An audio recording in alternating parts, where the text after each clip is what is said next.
Hey everybody, today's PR's workout of the day is a CrossFit classic, Fight Gone Bad.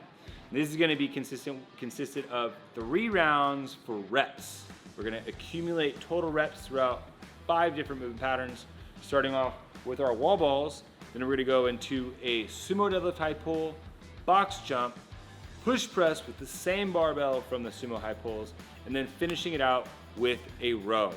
Then we have a minute rest.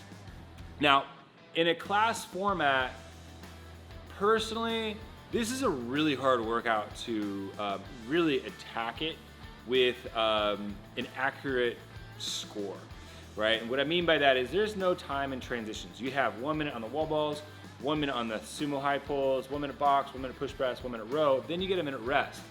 And if you're tracking the round or reps yourself, you've got to write that stuff down during your rest period or write it down in between transitions. Now, what I like to do, especially when I'm coaching class, is I like to break this one up into 2 heats. Okay, so the workout itself is 17 minutes long, and if you're set up and ready to go, what we want to do is establish a partner A and a partner B. Now, partner A is going to help keep track and keep count of reps. Partner B is doing the workout, or vice versa. Now, when we start, 3, 2, 1, go, we'll get a good warm up. Both athletes should get a good warm up. Then partner A goes through the workout. Partner B is essentially judging or keeping track, but at the same time, we don't want to get cold. We don't want to get stiff. We just went through that warm up. We want to make sure that we're also ready. Partner B is also ready to get after this workout with intensity. So what we want to think about is during the workout, you have 3 minutes where you're basically keeping count, keeping reps, assisting your partner. Then once they get on the rower, and then they have a minute rest, you have a 2-minute period just to kind of rest. You don't need to count anything. The rower is gonna count the reps, the calories, and then they have that rest period.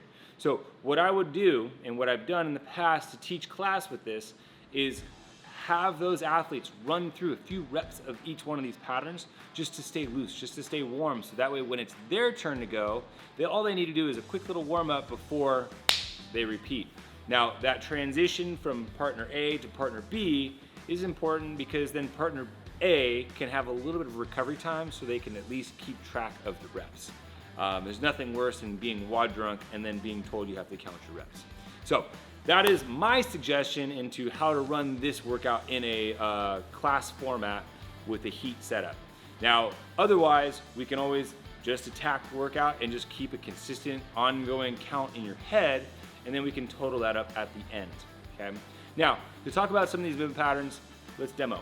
Starting off with the wall balls. We need to make sure that we're maintaining a good solid range of motion. And remember, you have 1 minute at each station. So once you pick up that ball, remember you're working for a full minute, so work through it until maybe 10 seconds and then transition to that next station. So with the wall balls, we need to make sure that we're starting off below parallel, hit your target, and maintain consistency.